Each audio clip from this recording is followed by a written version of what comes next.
Very much indeed. Now we've got nearly 200 police officers in Seattle. They are on the unavailable list. Jason Rantz joins me now. Jason, you say the city is one emergency away from catastrophe. What's going on? Absolutely. I mean, we've been talking, you and I, for a while now about the staffing crisis here in Seattle with the police department. Now, the HR unavailable list, basically, to get on that list, you have to be offline for 14 days. Usually, these are folks who are going through military service or maternity or paternity leave or some sort of disability. But what we're starting to see is an increase of officers using their vacation time that they've accrued over their years of service within the SPD, which is generally a sign that they're getting ready to leave. Now, since last year, we lost a little bit over 320 or so officers. I was told this week that the deployable staff that we have right now is 888.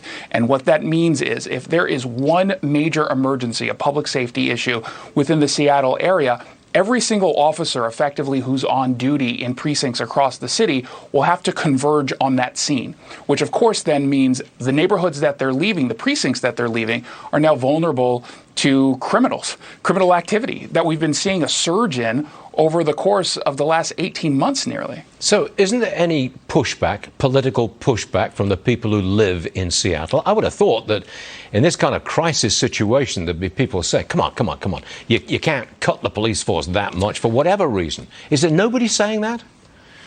We are starting to hear more and more folks starting to say it. I mean, remember that Seattle is very, very far to the left, and it is not easy for regular residents to just step up and call for more policing at a time where we've been having this ongoing debate about defunding the police. I mean, the police department's budget for the next year was just cut some $20 to $30 million again. Now, some of it is a little bit of creativity in moving the budget around, and it's not going to hopefully impact too much, but they're only funding an additional 100 plus officers to be hired next year.